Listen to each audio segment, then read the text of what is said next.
할렐루야. 하나님의 크신 사랑과 은혜, 또 위로와 평안과 능력이 오늘도 이 자리에 있는 여러분과 여러분 가정, 그리고 속해 있는 기업 위에 차고 넘치시기를 먼저 예수님의 이름으로 축원합니다.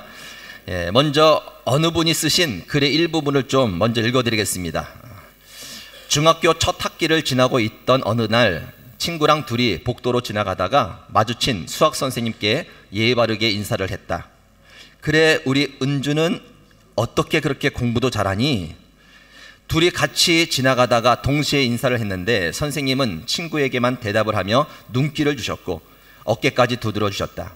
중학교 입학해서 친해졌던 은주라는 친구는 당시 반에서 1등을 도맡아 해서 성적표가 나올 때마다 담임 선생님의 호명하에 모든 아이들이 박수를 받았고 얼굴도 예쁘장한 데다가 몸매도 날씬하고 활발하고 친절한 성격으로 묻 남학생들의 짝사랑 대상이기도 한 아이였다.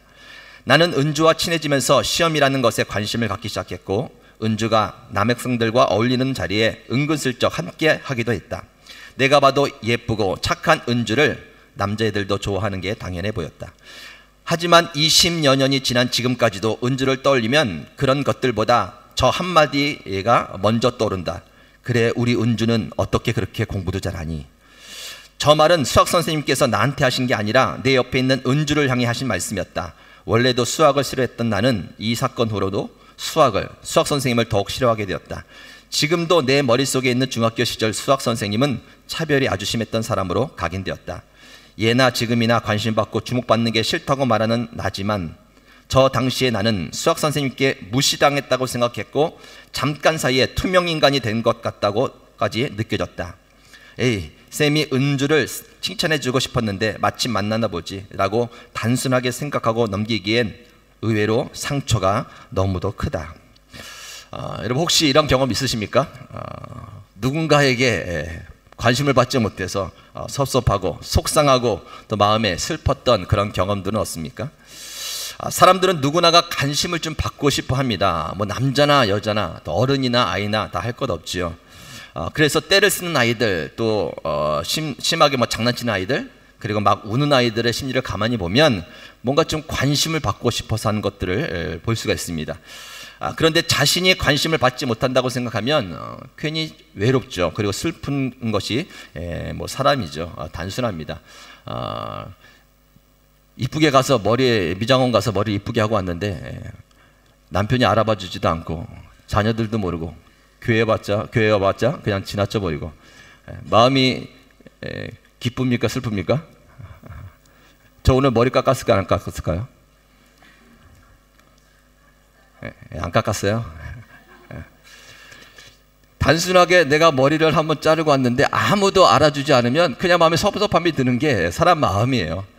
근데 누군가가 머리 이발하셨네요, 보기 좋네요, 그 한마디만 해도요 그냥 하루가 즐겁고 행복해지는 거죠. 사람이란 참 단순합니다. 사람들은 관심을 받으면 사랑을 받고 있다고 그렇게 생각하고, 그러나 관심을 받지 못하면 사랑을 받지 못한다고 그렇게 생각합니다. 그래서 여러분, 사랑의 반대말이 무엇인가 하면 미움일까요? 사랑의 반대말은 무관심이라고 이렇게들 말을 해요. 사랑의 반대말은 무관심이다. 여러분, 무관심이 얼마나 무서운 줄 아십니까? 17세기 유럽에서 성행되던 징벌 중에 션이라는 징벌이 있어요. 션. 그 뜻은 본래 피하다, 비끼다라는 뜻인데, 그래서 죄를 지은 사람에게 이제 법정에서 션이라고 이제 선고를 하게 되면 아무도 그를 상대해주면 안 됩니다. 말을 걸어서도 안 되고 그와 함께 있어서도 안 됩니다. 그가 어려운 일이 있어도 도와줘서는 안 된다는 것이죠. 사람들의 틈 속에 있지만 늘 무관심 속에 살아가는 인간으로 남는 거예요. 그것이 형벌이었습니다.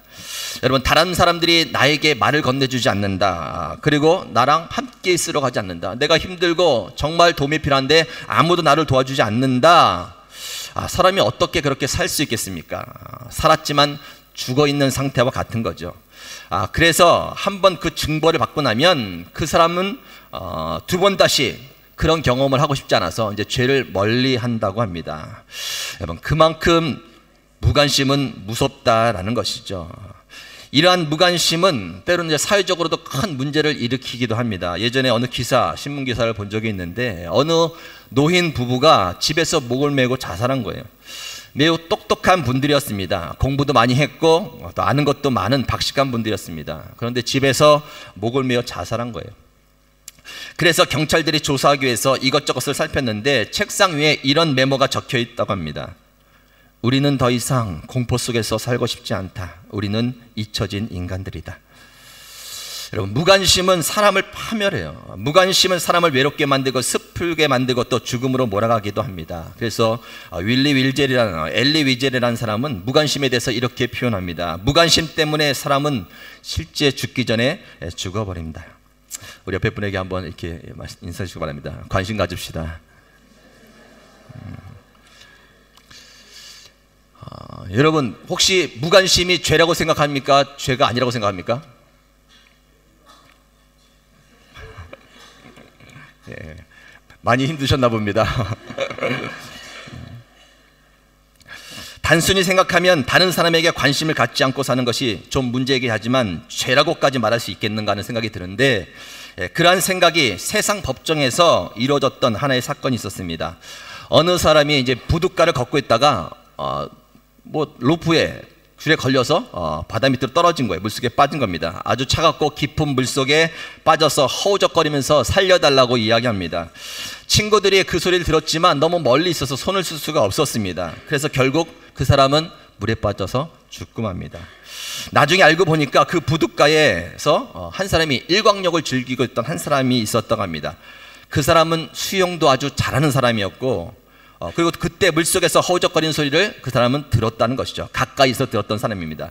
그런데 그는 등을 돌리고 무심하게 빠져 죽는 것을 그냥 내버려 두었다는 것이죠. 나중에 그 사실을 알고 난 그 익사한 그 가족들이 어떻게 그렇게 무심할 수가 있는가 해서 분노한 나머지 무심한 것에 대해서 법정에 소송을 걸게 됩니다. 판결이 어떻게 되었겠습니까? 가족이 이겼겠습니까? 아니면 그 무심한 사람이 이겼겠습니까? 결국 법정에서는 무심한 사람이 이겼습니다. 법정에서 약간의 거리낌은 있었지만 부둣가에 앉아있던 사람이 물에 빠진 사람을 구해야 한다는 어떠한 법적 책임이 없다고 하여 무죄를 선포한 거예요. 세상은 이렇게 무관심에 대해서 관대합니다. 그러나 여러분, 하나님을 믿는 저와 여러분, 성경에서는 무관심에 대해서 뭐라고 말하는 줄 아십니까? 아니, 하나님은 우리의 무관심에 대해서 뭐라고 말씀하시는가? 잠언 24장 11절 말씀입니다. 너는 사망으로 끌려가는 자를 건져주며 살욕을 당하게 된 자를 구원하지 아니하려고 하지 말라. 네가 말하기를 나는 그것을 알지 못하였노라 할지라도 마음을 저울 줄 아시니가 어찌 통찰하지 못하시겠으며 내 영혼을 지키시는 이가 어찌 알지 못하겠느냐.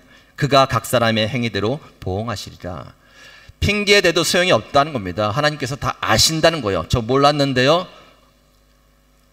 소용이 없다는 겁니다. 디모데전서 5장 8절 누구든지 자기 친족 특히 자기 가족을 돌보지 아니하면 믿음을 배반한 자요 불신자보다 더 악한 자니라. 자기 친족을 돌보지 않는 자. 야고보서 4장 17절 그러므로 사람이 선을 행할 줄 알고도 행하지 아니하면 죄니라. 여러분, 무관심은 죄입니다. 사람 앞에서는 그냥 넘어갈 수 있을지 몰라도 하나님 앞에서는 핑계될 수 없는 죄라는 것이죠. 세상에서는 무관심의 죄가 되지 않을지도 모르더라도 하나님은 우리의 무관심에 대해서 반드시 책망하신다라고 말씀해 주고 계신 겁니다. 성경 말씀에 보면 누가복음 10장에 가보면 우리가 잘 아는 사마리아인의 비유가 나죠. 선한 사마리아의 비유가 나옵니다. 강도를 만나서 피를 흘리며 쓰러져 있던 사람을 제사장과 레위인은 그냥 지나치죠. 종교의 지도자였던, 신앙심이 있었던 제사장은 그냥 지나쳐버립니다. 레위인도 그냥 지나쳐버리죠. 어떤 이유에서든 그는 쓰러져 있던 사람에게 무관심하고 그냥 지나쳐버리게 됩니다. 그런데 세 번째로 지나갔던 사마리아 사람은 그냥 지나칠 수가 없었습니다. 쓰러져 있던 그에게 관심을 갖고 돌봐줬습니다. 사마리아 사람은 유대인들에게 손가락질을 받는 사람이었죠. 예전에 나라를 빼앗겼을 때에 그들이 이제 외국인들과 결혼하면서 그 전통적인 신앙을 다 깼던 사람들이 사마리아인이었는데, 그래서 늘 유대인들이 손가락질했던 사람입니다. 그러나 그 사마리아인이 강도 만난 사람에게 관심을 보이죠. 기름을 붓고 포도주로 상처에 발라서 싸매어 주었습니다. 그리고 짐승에 태워서 주막으로 갔습니다. 그리고 주막 주인에게 돈을 주면서 그를 돌봐줄 것을 부탁했습니다. 결국 강도를 만나 피를 흘리며 죽게 한 생명이 한 사람의 관심을 통해서 다시 살게 되는 그러한 비유의 말씀이죠. 이렇게 관심은 생명을 살리는 힘이 있는 거예요. 무관심은 사람을 파멸하지만 관심은 사람을 세우고 사람을 살리는 힘이 있다라는 겁니다. 여러분, 여기까지 전제로 두시고 오늘 이제 본문 말씀을 좀 생각해 보도록 하겠습니다. 오늘 본문 말씀에 나오는 사건은요, 한 백부장의 믿음을 통해서 한 생명이 병에서 치유함을 받는 사건이에요. 간단하게 내용을 말씀드리면 다음과 같습니다. 가버나움에서 살던 한 백부장이 예수님께 찾아오죠. 중풍병으로 집에 누워있는 한 하인의 병을 고쳐달라고 간구합니다. 그 모습을 보고 예수님께서 가서 고쳐주겠다라고 말씀해 주십니다. 그런데 그 백부장이 예수님께 이렇게 말하는 거예요. 주님, 저희 집에 오심을 제가 감당하지 못하겠습니다. 그저 말씀으로만 해주세요. 저도 남의 밑에 있는 수하에 있는 사람이고 제 밑에도 많은 사람이 있는데, 군사들이 있는데, 그래서 제가 가라 하면 가고 오라 하면 오고 제가 시키는 대로 하라 하면 제 말대로 다 합니다. 하물며 예수님께서 말씀하실 때, 권능의 예수님께서 말씀하실 때 그 일이 그대로 되어지지 않겠습니까? 그저 말씀만 하셔도 제 하인이 병을 나을 줄 믿습니다라고 이야기합니다. 예수님은 백부장의 그 말을 듣고 놀라워하죠. 칭찬해 줍니다. 그리고 이스라엘 중에서 아무에게도 그만한 믿음을 보지 못했다고 칭찬해 주십니다. 그리고 백부장의 강구대로 그 말대로 그 자리에서 말씀하심으로써 그 하인의 병을 깨끗이 낫게 해 주셨다라는 내용이죠. 그렇습니다. 우리는 이 사건을 통해서 백부장의 놀라운 그 믿음을 분명히 본받아야 됩니다. 그러한 믿음을 가지고 하나님께 나가야 됩니다. 그러나 우리가 여기에서 좀 한 가지 더 깊이 놓치지 말고 생각해야 될 것이 있다라는 것입니다. 그것이 뭔가 하면 바로 백부장이 그 하인에게 보여주었던 관심이라는 것이죠. 여러분, 그 당시 사회는 신분의 계급이 뚜렷한 사회였습니다. 마치 우리나라의 조선시대처럼 그냥 양반과 상놈이 구분되는 사회였죠. 하인의 개념, 주인의 개념이 뚜렷한 사회였습니다. 특히 백부장이라고 하는 것은 직책, 이 직책은 100명의 군사를 거느리고 있는 로마의 장교입니다. 신분적으로는 상위 계층에 있었다는 것이죠. 그런데 하인이란 위치는 늘 천대받고 소외당하고 아무런 권리를 내세울 수 없는 신분이었습니다. 그들이 병에 걸린들 누구 하나 책임있게 돌봐주지 않는 것이 그 당시 사회 분위기였다는 것입니다. 그런데 오늘 본문 말씀에 나오는 백부장은 집에서 중풍병으로 고생하고 있는 하인의 문제를 들고 예수님께 나와 마치 자신의 자녀의 친자식의 문제처럼 간구하고 있다는 거예요. 이렇게 백부장은 다른 사람들에게 관심 있는 사람이었어요. 자신이 전혀 개의치 않아도 될 하인에게까지 관심을 갖고 있는 사람이었습니다. 결국 중풍병에 걸려 고생하던 하인은 백부장의 따뜻한 관심을 통해서 그 병에서 자유할 수 있게 되었다라는 것입니다. 여러분, 백부장의 믿음 참으로 놀랍습니다. 본받을 만합니다. 그러나 그것만으로서는 아니란 것이죠. 그 내면에 있던, 그가 갖고 있던 따뜻한 그 관심이 없었다면 그냥 하인은 지나가는 일이 되었을 거라는 것이죠. 여러분, 하나님은 관심 있는 자를 통해서 일하신다는 사실을 기억하시기 바랍니다. 아무리 믿음이 크고 아무리 성경 지식이 많고 아무리 신앙의 경력이 많다 해도 그냥 무심코 지나가 버리는 제사장과 레위 같은 사람을 통해서 하나님은 역사하지 않으신다는 것이죠. 비록 천대받았지만 다른 사람에게 관심을 갖고 있던 사마리안을 통해서 하나님은 일하셨습니다. 또 높은 신분이 있었지만 자신을 낮추어 하인에게 관심을 가졌던 백부장을 통해서 하나님은 일하시고 역사하셨던 사실은 우리를 기억해야 됩니다. 여러분, 관심을 갖고 다른 사람들을 바라보게 되면요, 보이지 않는 것들이 하나둘 보이게 돼요. 하인이 가지고 있던 문제는 중풍병이었습니다. 그 병은, 중풍병은 몸에 마비가 생기는 것이죠. 때로는 언어에 장애가 오는 병입니다. 그래서 중풍병에 걸리면 보통 밖에서 활동을 잘 안 하죠. 집안에만 갇혀 있는 것이 보통입니다. 늘 집안에서만 시간을 보냈죠. 그렇게 주로 집안에서만 지내던 하인이 중풍병에 걸려 고생하고 있는 것을 백부장이 알고 있었다는 사실은 그만큼 관심이 있었다는 거예요. 관심을 가지고 하인들을 하나하나 살폈다는 겁니다. 그래서 백부장은 하인의 고통을 알았습니다. 그 마음의 괴로움을 알았습니다. 그래서 그 안타까움을 가지고 예수님께 나아간 거예요. 오늘도 6절에 보면 이르되 주여 내 하인이 중풍병으로 집에 누워 몹시 괴로워하나이다 라고 그렇게 이야기하죠. 관심을 갖고 보니 그가 뭐 때문에 몹시 괴로워하고 있는지 보여지는 겁니다. 그 안타까움을 가지고 예수님께 나아갔다는 것이죠. 여러분 한번 좀 따라하시기 바랍니다. 관심을 가지면 다 보입니다. 조금만 관심을 가지면요, 안 보이던 것들이 다 보이게 되어 있어요. 그 사람의 아픔, 그 사람의 문제, 그 사람이 갖고 있는 정말 부담스러운 그 모든 일들을, 그 감정들을 알게 되는 거예요. 여러분 좀 더 관심을 가지고 여러분들의 자녀를 보실 수 있기를 바랍니다. 그리고 여러분들이 가지고 있는 혹시라도 뭐 아내, 또 남편 혹은 부모님, 그리고 더 나가서 옆에 있는 성도들, 그리고 더 나가서 여러분들이 만나는 그 이웃들에게 관심을 가지고 바라보실 수 있기를 바랍니다. 우리가 관심을 가지고 바라볼 때에 그들이 가지고 있는 아픔과 슬픔, 문제와 상처들이 우리 눈에 하나둘 보여지게 될 거예요. 그동안 잘 몰랐던 그들이 안고 있던 힘겨운 문제들이 하나둘 우리 눈에 띄게 될 것이다 라는 것이죠. 그 모든 것을 가지고 예수님께 나와 간절히 간구해 주실 수 있길 바랍니다. 하인의 문제를 들고 예수님께 나와 간구한 백부장처럼 그들의 아픔과 문제를 가지고 예수님께 나와 간구하는 저와 여러분 되시기를 바랍니다. 하나님은 그 일을 통해서 역사해 주시는 거예요. 예전에 제가 알고 지냈던 한 분이 계십니다. 그분은 뜻하지 않던 사고로 인해서 한쪽이 반신불수가 된 분이에요. 가족들도 그분을 멀리했고 또 사람들도 그분을 이상한 눈으로 바라봅니다. 그래서 그분은 날마다 죽어야겠다고 생각해요. 이렇게 살아서 뭐하냐 하는 생각에 심한 우울증에 걸렸습니다. 그래서 여러 번 자살을 시도했지만 차마 용기가 나지 않아서 그저 의욕 없이 그럭저럭 살아가는 분이었습니다. 그런데 어느 날 가족들이 완전히 그를 버린 거예요. 이제 혼자 남게 된 겁니다. 이제 죽어야겠다는 생각을 했죠. 아무도 자기에게 관심을 가져주지 않으니 차라리 죽는 것이 낫다고 그렇게 생각했습니다. 그래서 술을 먹고 집안에 연탄불을 피워서 이제 죽기만을 기다린 거예요. 그런데 갑자기 밖에서 우편배달부 아저씨가 편지 왔습니다 하라고 하면서 한 장의 엽서를 던져주다는 거예요. 아니 도대체 나에게 엽서를 보낼 사람이 누군가, 죽기 전에 마지막으로 한 번 봐야겠다고 생각했습니다. 그래서 정신을 차려보고 봤더니 생일 축하합니다 성도님. 멀리 미국에서 안식년을 하고 있던 제 모교의 이제 목사님이죠.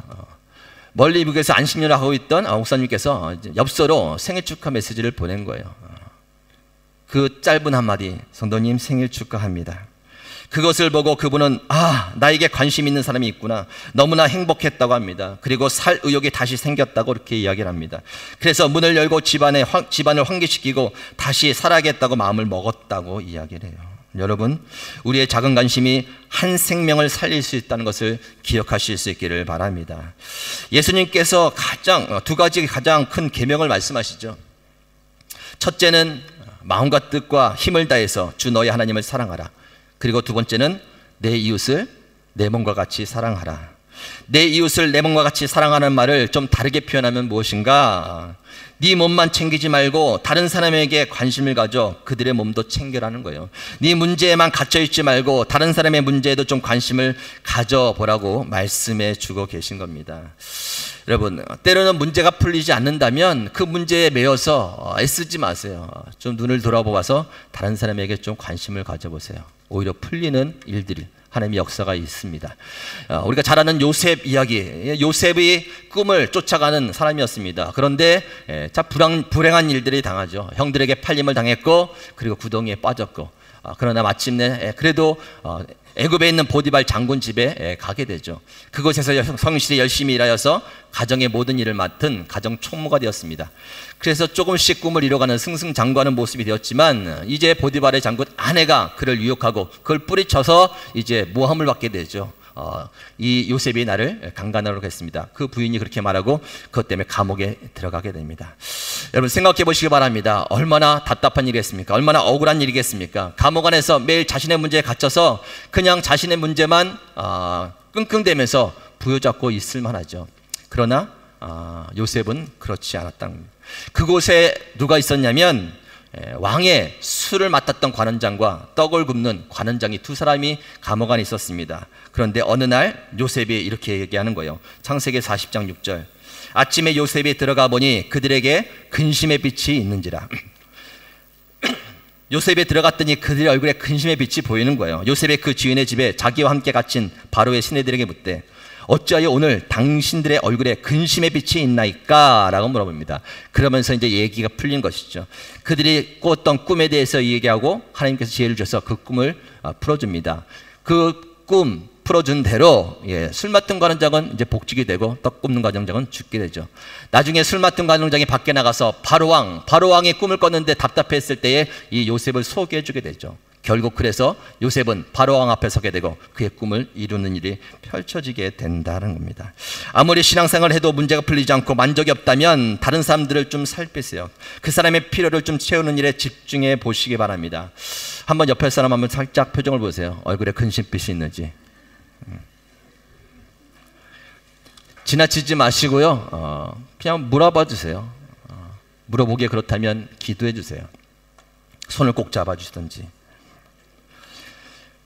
그러면 내 문제가 풀리는 거. 어떤 사람들은 이렇게 말합니다. 저는 더 관심을 받아야 됩니다. 사람들이 나에게 관심이 없어요. 답답해 죽겠습니다. 나에게 관심 좀 가졌으면 좋겠는데 섭섭해서 내가 이 교회 다닐 수 없습니다. 이 세상을 살아가기 힘듭니다 라고 말하시는 분들이 있을지 모릅니다. 그런데 여러분, 먼저 관심을 가지셔요. 예전에 어떤 분이 계셨는데 삶에 참 실패를 가졌어요. 사랑하던 아내와 관계가 틀어져서 이제 이혼하게 되었고 또 하나밖에 없던 자녀도 교통사고로 잃게 된 거예요. 괴로운 나머지 날마다 술을 먹으면서 그렇게 알코올에 중독되며 힘들게 살았던 인생인데 그래도 마치 이제 교회에 나오게 돼서 이제 교회를 다니게 됐습니다. 그곳에서 이제 사람들을 만나면 자신의 이야기를 하는 거예요. 나 이렇게 힘들었습니다. 지금도 힘듭니다. 그 얘기를 다 들어주죠. 그런데 그것들이 하루 이틀, 한 달, 두 달, 반년이 지나니까 사람들이 피하기 시작한 겁니다. 어떻게 그 얘기를 다 들어줍니까? 힘들죠. 듣는 사람도 힘들죠. 그러다 보니까 한두 사람들 피해다 보니까 자신이 이제 무관심 속에 있는 것 같은 느낌이 드는 거예요. 더 힘들어지는 거예요. 사람이 나에게 관심이 없구나. 내 얘기를 들어주는 사람이 없어 라고 말하는 겁니다. 그래서 고민 끝에 목사님께 찾아왔는데 목사님께서 이렇게 말씀해 주시는 거예요. 성도님, 힘든 건 아시겠는데 이제 관심을 성도님의 안에 있는 문제들, 감정에 관심 갖지 마시고 좀 밖에 관심을 두고 다른 사람들을 좀 살펴보세요. 혹시라도 더 힘든 사람이 있을 수 있습니다. 그 얘기를 듣고 속으로 생각했답니다. 나보다 힘든 사람이 어디 있어? 나는 지금 내 문제 때문에 힘들어 죽겠는데 나는 더 관심을 받아야 되는데. 그리고 돌아섰다고 합니다. 그런데 얼마 있다가 교회에 또 어떤 사람이 왔는데 그 사람의 이야기를 듣게 되었어요. 둘이 이야기하게 됐는데 자신보다 훨씬 더 힘든 그 삶을 겪고 자기한테 막 쏟아내면서 우는 거예요. 그 순간 자기도 모르게 감싸주면서 위로를 해줬다는 거예요. 저도 이렇게 힘든 일이 있었지만 그래서 교회에 나와서 견디고 있어요. 힘내세요. 힘내세요. 눈물을 닦아주면서 그렇게 격려해줬다는 겁니다. 그런데 희한하게 그 일들을 하고 나서 돌아오는데 그렇게 마음이 뿌듯하다는 거예요. 뿌듯하다는 것. 그래서 그는 이제 자신의 문제에 갇혀있는 것이 아니라 주변을 살펴보기 시작했습니다. 저 사람의 근심빛, 얼굴의 근심빛, 이 사람 무슨 문제일까? 그러고 가서 하나 둘 물어보고 또 이야기해주고 이제는 누군가에게 관심을 받으러 간 것이 아니라 누군가에게 관심을 두고 이야기해 주면서 자신의 삶이 막 풍요로워지는 거예요. 어느 날 목사님을 찾아왔습니다. 찾아왔는데 그분의 얼굴이 표정이 너무나도 밝아지고 기쁨에 차 있는 거예요. 이유를 물어보니 이유는 한 가지요. 다른 사람들에게 관심을 보이고 그들을 위로해 줬다라는 것입니다. 여러분, 관심은 누군가를 살릴 뿐만 아니라 자기 자신도 살린다는 것을 믿으시기 바랍니다.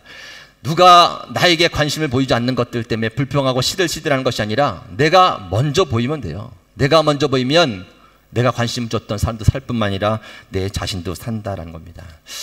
저희 어머니께서 하시는 일이 있어요. 아버지께서 10몇 년 전에 돌아가셨기 때문에 혼자 되셨죠. 혼자 되셨는데 그 빈자리가 얼마나 컸겠습니까? 많이 외로우셨겠죠.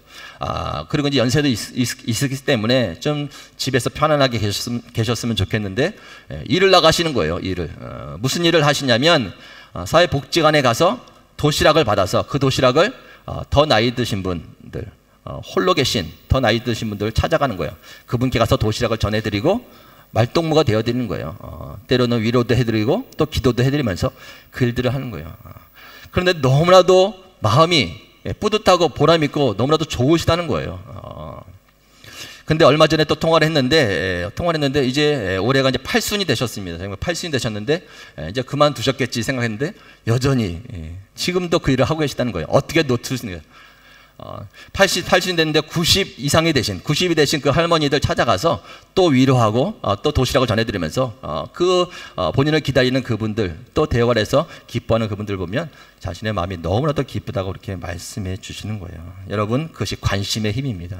한번 따라 하시기 바랍니다. 관심이 사람을 살립니다. 관심이 사람을 살리는 거예요. 관심을 받는 사람도 살고요, 관심을 해주는 사람도 사는 거예요. 저는 백부장의 삶을 좀 상상해 봅니다. 백부장의 삶이 얼마나 풍요로웠을까. 백부장을 통해서 관심 받는 사람들이 살아나는 그 모습, 관심을 보는 그 믿음, 단순히 예수님을 놀라킬 만한 그러한 놀라운 믿음, 그것만이 아니라 내면에 깔려있는 그 관심 때문에 그의 삶이 얼마나 풍요로웠을까 상상해 보게 됩니다. 야고보서 1장 27절 말씀, 하나님 아버지 앞에서 정결하고 더러움이 없는 경건은 곧 고아와 가부를 그 환난 중에 돌보고 또 자기를 지켜 새 속에 물들지 아니하는 그것이니라. 하나님 앞에서 참다운 경건은 자기를 지켜 새 속에 물들지 아니하게 하는 것뿐만 아니라 환난 중에 있는 고아와 가부, 즉 도움이 필요한 자들을 위로하고 돕는 일이라고 말씀해 줍니다. 요즘 종교는 다원주의를 흘러가고 있죠. 모든 종교가 다 진리를 가지고 있다는 겁니다. 그러니 서로 싸우지 말고 화합하자는 거예요. 그 말에 흔들리는 일부 기독교도 있지만 대부분 진리를 고수하기 위해서 힘씁니다. 그랬더니 주변에서 기독교를 참 이기적이라고 그렇게 말합니다. 진리에 관한 한, 여러분, 기독교는 이기적일 수밖에 없는 것이죠.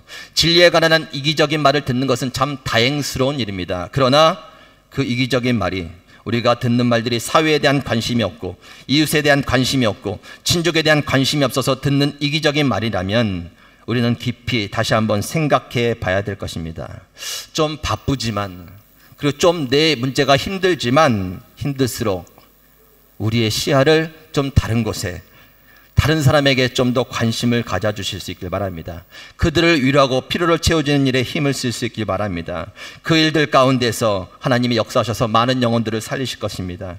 뿐만 아니라 그 일들을 통해서 때로는 막혔던 나의 문제를 하나하나 풀어주시기도 할 겁니다. 또 때로는 우리의 공허한 마음이 그 관심을 통해서 풍요로워지는 일들 통해서 더 우리를 풍요롭게 해 주실 것입니다.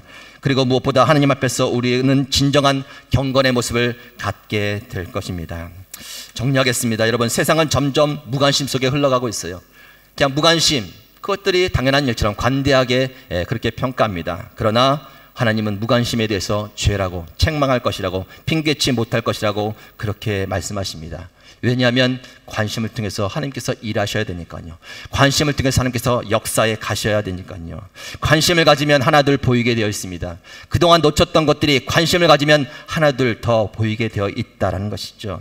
작은 관심이지만 충분히 사람을 살릴 수 있습니다. 그리고 그 관심이 나도 살게 만듭니다. 아무쪼록 저와 여러분, 정말 우리 미랄교회가 따뜻한 관심이 넘쳐나서 사람을 살리는 교회요, 여러분들의 가정이 그러한 가정, 성도한 사람들이 되기를 예수님의 이름으로 축원합니다. 하나님 감사합니다. 바쁜 와중에 또 힘든 문제 가운데 갇혀 있음에 하나님, 진정으로 붙잡아야 될 것들을 놓치는 저희들 오늘도 말씀을 통하여 깨닫게 해주시니 진심을 감사를 드립니다. 하나님, 일하기를 원하시고 사람을 살리기를 원하시는데 누구를 통하여 일하십니까? 아무리 믿음이 있다 할지라도 관심 없는 자들을 통해서는 그냥 지나칠 일들이 될 뿐입니다. 하나님 아버지시여, 문제 안에 갇혀있지 않게 하시고 내 안에만 갇혀있지 않게 하여 주시고 눈을 들어 서로 바라보게 하여 주옵소서. 관심을 보고 바라볼 때에 그들의 피로와 아픔과 상처들 아버지여 깨닫게 하여 주셔서 백부장이 하인의 문제를 들고 주 앞에 나갔듯이 우리도 믿음으로 그 문제를 들고 주 앞에 나가 간구할 때 주께서 역사하여 주시옵소서. 그러한 아름다운 미랄교회 되길 원합니다. 날마다 관심을 통해서 따뜻한 사랑이 흘러가고 위로받고 사람이 살아나는 은혜가 있는 교회 되게 하여 주시고 모든 가정들이 그러한 가정들이요, 성도 한 사람 한 사람, 우리 자녀들 어느 곳에 있든지 그렇게 관심을 통해 하나님의 역사를 이뤄내고 하나님의 사랑과 복음을 흘려보내는 저희들이 되도록 인도하여 주시옵소서. 모든 영광을 하나님께 올려드리며 살아계신 예수님의 이름으로 기도 올렵나이다.